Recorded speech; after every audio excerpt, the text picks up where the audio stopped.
So maybe before we start, for those people who did not hear about Fempo so far, maybe you can tell everybody a bit what it is about? Yes. So with my friend Claudette, like 2 years ago, we had the idea to invent this panty, which is a reusable menstrual panty. And we didn't know anything about menstrual panties or women's health, and we just decided to make some research online and to do our own prototypes. And now we are 2 years later, and we have like 50,000 customers. So yeah, that went super fast. Well. Yeah.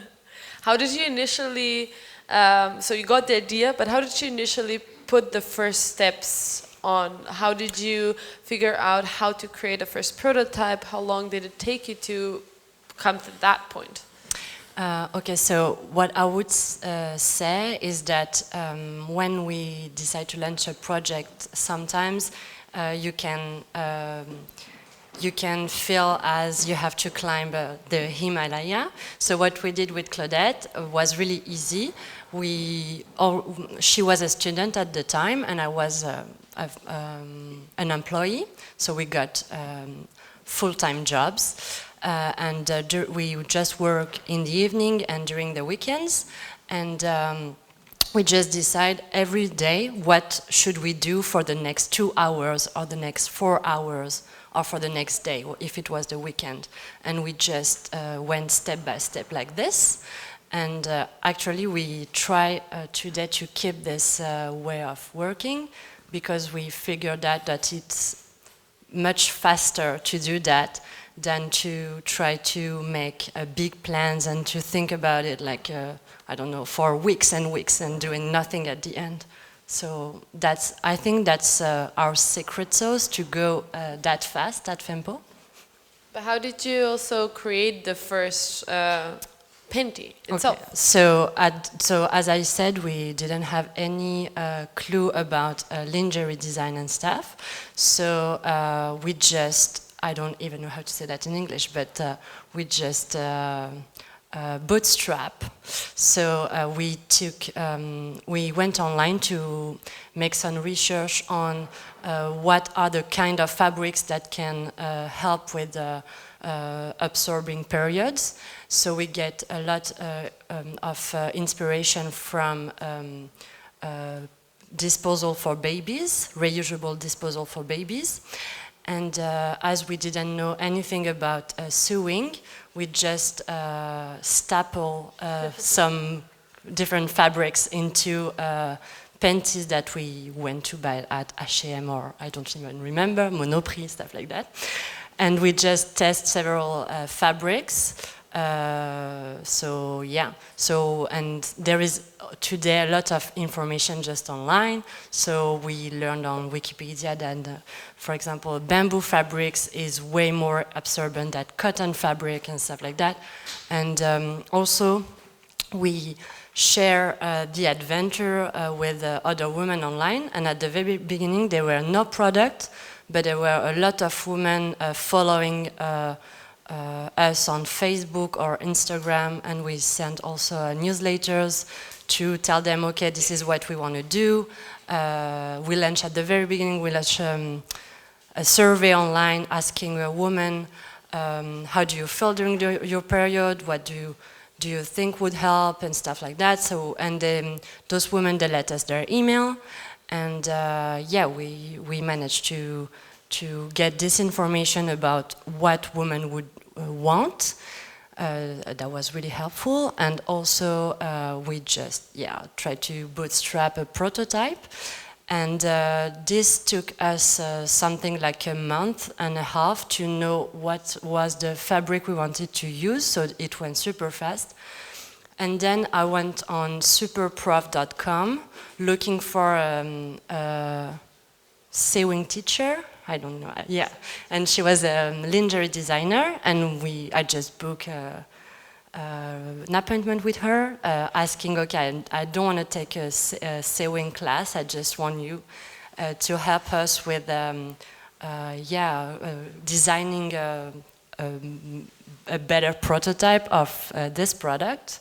And this is how we managed to get like 10 prototypes.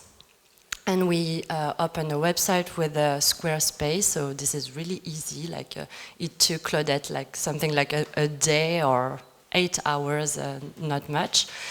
And we just sell the 10 prototypes online, saying that, okay, this is prototype, so you've been following us for 2 months, and now we have, do you want to try it? And we sell those because we wanted to test if there was a market or not, and if women were ready to take their credit card for that. And it was not easy because the prototypes were really ugly. And also it's not easy to sell prototypes because you feel like, I don't know, but yeah, it's not a perfect product. So you feel a bit shy to just send that and ask for money. But it was super important for us to have the courage to do it. Because we really wanted to have the feedbacks from the users, and we really wanted to test it in the real world. It would have been much more easy for me to ask my sister, for example, to please try it and tell me your feedback. But as she loved me, then she will say, okay, this is so amazing, I'm so proud of you, and this is not real feedbacks. So what you want to do is to test your project in real life and see what happens. And the worst that can happen is that you're shamed with 10 people online and nobody cares like 2 weeks later. So that's how we began. And it went super well. And we went out of stock, like for the 10 first prototypes, it's like, I don't remember, like 2 hours or something. And then like the woman began to write us saying, okay, please put me on the waiting list. I really want to test your product, and And so there were no waiting lists, so we were a bit surprised, but so we put in place a waiting list, and we accumulate email address, and you always want to accumulate email address. Then when you are ready, you can send an email saying, okay, then you can buy my stuff now. So we accumulated those email addresses during something like 5 months, and during that time we worked to be ready. And then we made a launch with our first version of the product. So it was maybe 5 or 6 months after selling the very first prototypes. How did you acquire the first user base, and how did you make the first sales initially? So actually we had once we had the idea to work on periods and women health, we just create a very short survey. So it was 10 questions, so it took us like 30 minutes to just choose the 10 questions we wanted to ask. And then we post the survey on Facebook, and we email everybody we know. And we ask about, what do you use, how do you feel with it, and stuff like that, what can be improved. And at the end of the survey, we ask for the email address for people who want to get information, and if they didn't want to, then they didn't like their email address. So that's how we managed to get a first database, email database, I don't know how to say. And then when we had the 10 prototypes, we just sent an email saying, okay, now this is the first version of a product, and this is thanks to your testimonials that we managed to do it. So if you want to try it, then you can just buy it online and you receive it at home. So that's how we managed to get our first database. And then with the word of mouth, we managed to make it grow. How did you meet your co-founder initially? And I know you guys were friends, but deciding to build a company with somebody requires you to connect really on another level as well. We joke around at the family, it's like having a second, relationship without the physical part of it. So what was for you sort of the important things to understand from her side to feel comfortable that you can build a company with that person? Okay, so this part is really important too. So with Claudette, we know each other since 2009. I met her in Canada. She's Canadian, and I just live in Canada for several years. So we launched the project like 2 years ago. She moved in Paris like 3 years ago, so we just launched that. We decided that we wanted to do a project together. And at the very beginning, we were 3 people with another friend for 10 years also. So, it didn't work well at the beginning because we didn't have the same level of ambition as her. So she was always late for the meetings and stuff like that. So it was super interesting to see that even if you think you know someone, when you work with him, it's totally different. And with Claudette, it just matched really. It was so easy. So I knew, as she knew, that we work super well together. What I would suggest is that as I said, you do not try to see the big mountain, try to go step by step. You can just test with someone if it's going to work or not, doing a small project, and this small project can become bigger and bigger if you see that it works with that person. And this is actually what kind of happened with Fempo. What were the sort of values and the things that attracted you to Claudette when you initially started Fempo? It's like that we always put the bar upper and upper. So, and she loves to be really fast, and I do also.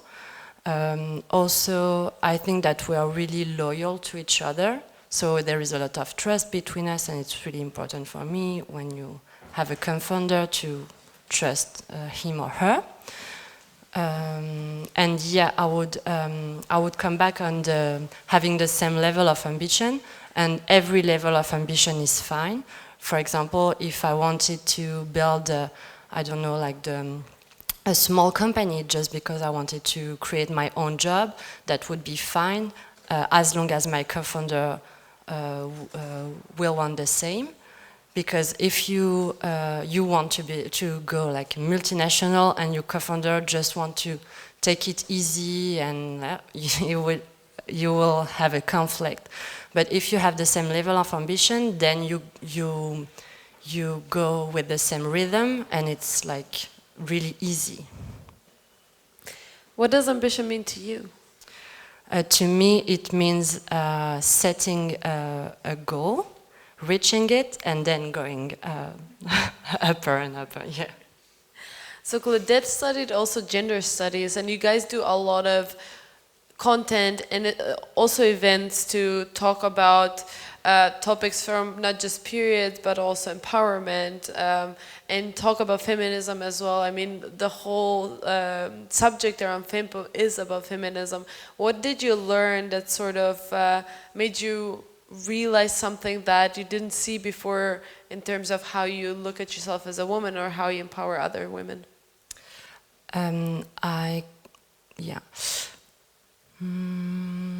So I always knew that everyone has tools inside him or her, and we can use it even if the society or the system is sometimes against us. Sometimes it's not because we are women, maybe it's because we are coming from a disfavored family, or maybe it's because we are an immigrant, or sometimes it's both. So what I learned is that we can look for strengths we have inside us and use them as a tool to overcome everything. For example, me, I'm really lucky because I have bias in my personality. For example, it's really weird because emotionally I'm convinced that nothing is impossible, and if I work hard and if I have the time, the sufficient time, I will manage everything. And I know I have this in my heart, and I know intellectually that it doesn't make sense, but anyway, I believe it. And I know that it helps me a lot because it gives me a lot of determination. So I use that, even if, for example, I know that, and maybe it's because I'm a woman, sometimes I'm not that confident. And we had this discussion, and I told you that sometimes I would ask a white male I know what he would do, and I will see the gap, and I will be like, okay, so this is how much I'm not confident. Like, it's really interesting, and I will go for his solution. And I did that several times, and it worked. So yeah, I will try to see talk to other people to see where I'm at and try to manage my my stuff. And you told me also that the way you price your products is also something that you ask other people rather than deciding on your own, which is, I think, a very interesting approach. What do you think about the whole concept of how we deal with money and how we value our products as women? I give you this example with the salary negotiation, right? Because once I read that, and it was during, I was like just out of university, and a big company offered me a job, and during the negotiation part, and I didn't know that there was a negotiation part actually at the time, I read an article about the fact that for their first job, there is only 7% of women that are going to negotiate their salary versus 47% of men. And I was really amazed by this figure, because to me it meant that I have the power to negotiate, and it all depends on me if I want to negotiate or not. And maybe we can be discriminate, but also there are many tools that we can just use as learning how to negotiate. So regarding money, I'm not really sure. Maybe it was because it was about money, but also as the previous speaker said, sometimes it's about us managing to ask for what we want or ask for what we think we deserve. And this takes courage, and I wouldn't say that I'm fearless because I'm not, but figuring out that everyone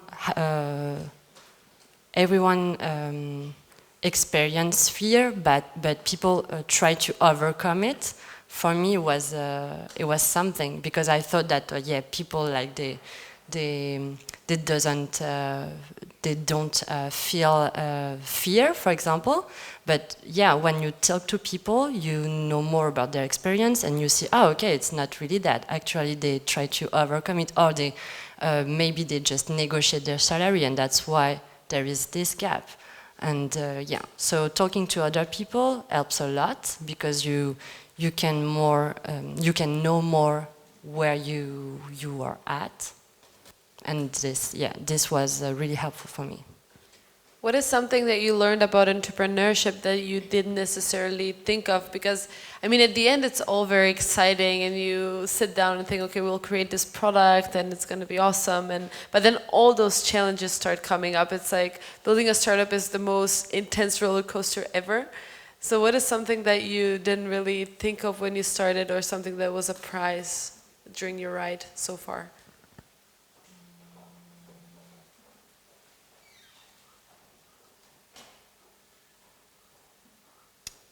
That's a difficult one.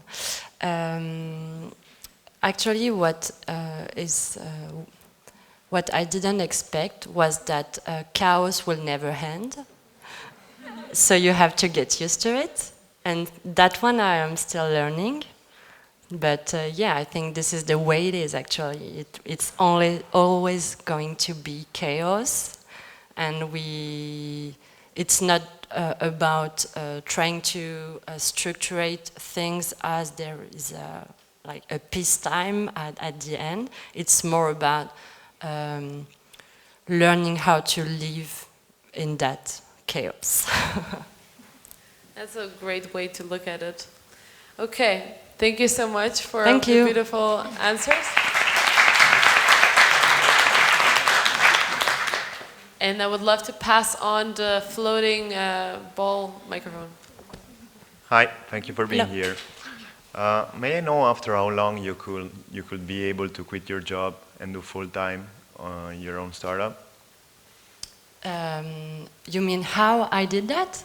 No, for how long, after how long? Okay. So we began the project in April 2017, and I quit in September.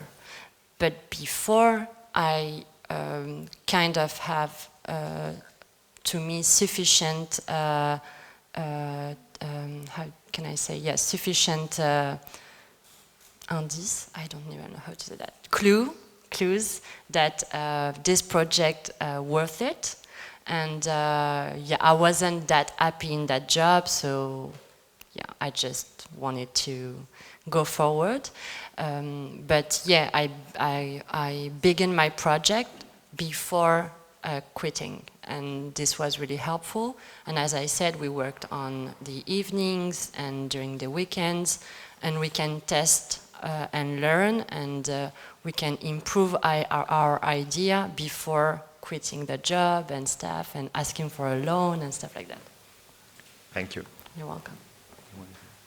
Thank you. I was just wondering, have you been raising funds?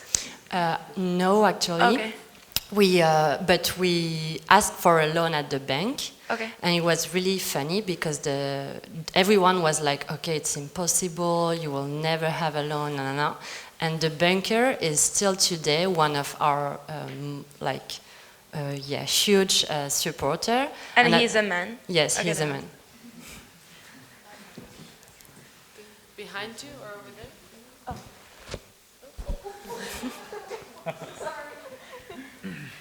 Hi, thank you so much for your talk. I just have two technical questions. First one, did you use the Facebook ads for your survey? No. The second one, how do you handle the delivery in the first stage and delivery for that product? La Poste. Okay. And it was on the time and there's no Yes. problems? Okay, thank you. Yeah, so it was really about bootstrapping. And it's still La Poste who just came every day today to pick up our product. Because we send the product by letter. It's so much cheaper than going with a Colissimo. And as we always at Fempo, the best money is the customer money. So we try to I think it would depend on the project, obviously, but if you have to build a whole, high-tech platform, you will need to raise funds. But what we think with Claudette is that we are really independent and autonomous, and we really want to push that project super far before looking for potential investors. Sorry, I just had the last question. I haven't really understood. So basically, these pants can absorb blood. But what if there's too much blood? I mean, I guess it depends on the body of the person which is wearing it. Yeah. So on average, it's 12 hours of protection, the regular one, and we launch in February the Power Plus Plus version. So for people who have heavy period, it will also protect for 12 hours on average. But what we advise for a very first time is that you can wear it by night or during the weekends at the beginning. It will take you like 2 cycles to see and to see how long you are able to wear it, because actually you're right, it will really depend on the woman, and sometimes women will say, oh, I have a heavy period, and it's not the case because now I speak to hundreds and women, and yeah, so sometimes we have like, we don't really know what means heavy period, or I don't know how to say the other way around. And so yeah, so what we'll suggest at the beginning is you test it at home during 1 or 2 cycles, and then you can see. But on Facebook, actually, you have a lot of reviews, and you can see like even women with really heavy period, they manage to go all day with that. Okay. And last one, okay. Is it like a sponge that you put? Yeah. So there is 3 fabric inside. So the first one is 100% cotton, and then inside it's a fabric made with bamboo. So it's really absorbent, and then there is a waterproof layer. But you see, it's really thin. Yeah. So you cannot feel it actually when you wear it. Okay. Thanks. You're welcome. Hello. Hello. Just one question. Do you think your business model is sustainable when you have only one product? So now we are going to launch other products. Good. Actually, I don't know. What I would say is that there is so today, you're right, there is only one design. Actually, there is 2 designs. And there is also the Power Plus Plus, but every model, they are black. So tomorrow, maybe we can imagine to launch other designs, because the technology would stay the same. And the business model would be the business model of the fashion industry or lingerie industry. That means that you maybe have to do collections every year and stuff like that. So yeah, so this is, but I think we will have time to equip all women before time. But you're right, that's a really good question. And sometimes we just don't know, but we just do it and we see what happens next. Do you need more money to actually go on with a collection and things like this? Yeah, and we need to also, what we want to do is to really get organized in the logistic part, because when you have, like, for example, we have 8 sizes, 3 model, 8 sizes, so 3 by 8 variants, and if you add other variants, then you need much more organized logistics. So that's why we went from Squarespace to Shopify. This is a first step. But next step would be to move from this little tiny room over there where we're doing our logistic to a true logistic entrepot. Okay. So yeah, so this is what it takes, but we are going step by step, and I hope maybe we can launch other designs by the end of the year. Okay. Hi, thank you very much. I have a question. What did you learn from the survey at the beginning? And is it something that you have done again, asking people questions? And yeah. So at the beginning, because it was super interesting, because Claudette and I, we both have our period, but we learned that every woman is really different. So that was really, really interesting. And we also know surprising things, as I didn't know that maybe half of the women, they prefer using external protection. And I don't know why, like, I didn't know that. But it was really helpful, because with Claudette, we really, at the time, we used the menstrual cup, and we were really happy with that. But we figured out that a lot of women, they would never use that. So there were no solution for those women. So this is why we choose to go for an external protection, to help those women in particular. And now I only use that because I think it's way more comfortable than the menstrual cup. And also, at the beginning, the survey was about how do you live your period, and today it's more about what can Fempo do for you, or what can we improve in the product, or what can we bring you, and stuff like that. And at the very, very beginning of Fempo, we did that. I don't know how to say, like, it was very in the industrial scale. I think that we were only 2 people, like Claudette and I spare all my time at the factory trying to improve the product with the workers, and Claudette was on the phone with the 4, like, I think she interviewed for 1 to 1.5 hours, like 500 women. So, and that's with those insights that we improve the product. And yeah, there is so many things to do when you launch your project. You cannot do everything, and it's sometimes frustrating. But what we did, that we just pick 2 or 3 things to do, and the very 2 or 3 things was talking to the customers and improving the product. So during that period, yes, we had a lot of interaction with the customer, and even today, like, there is a lot of women writing to us, asking questions, not only about the product, but also about the period and stuff. And can I ask another question? Go Sorry, ahead. very quick one. How did you split, actually, between Claudette and you, who was going to do what? Okay, so this is really interesting. It comes super naturally.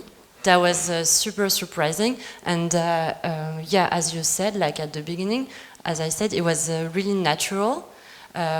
Claudette, like, I'm more, I don't know, like someone who like to be outdoor and to, I don't know, going to the new fields and stuff. And Claudette, she is more someone who will structurate things.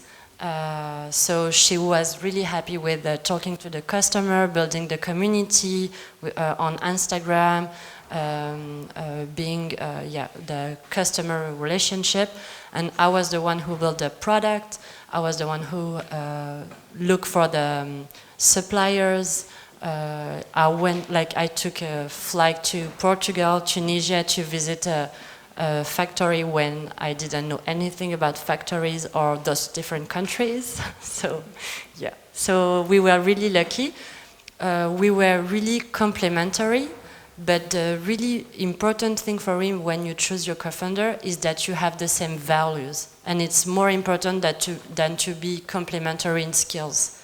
So I would say I was super lucky. I'm super lucky with Claudette because we are complementary in skills, but we have the same values. Maybe one more? Hi. Hello. My question is, which country are you targeting? Are you just targeting France, or like, are you like international? My second question is, are you the first startup that are doing this kind of product, this kind of panties? If not, what makes your products more special than the other ones? Okay. So first question, for now we are just targeting France and francophone countries, but we have like 10% of our sales that are abroad. And it's just because we rather focus on one particular area first and then spread. So our ambition is going international, but for now we are focusing on France. Second question, yes, today it's really interesting because in France today you will see like tens of projects like this on Ulule, KissKissBankBank and stuff. So I'm pretty like, I don't know, kind of happy that now everyone is launching her menstrual panty startup. And this project actually already exists also in Canada and in the US, but it was more a complementary product to avoid leaks and stuff than something that would replace totally the regular pads. Yeah. And yeah, so, okay, perfect. Wonderful. Okay, guys, thank you so much for the beautiful questions. If you have more to ask, you can come and approach us. Thanks again for being here and for sharing your insights as well. Thank you.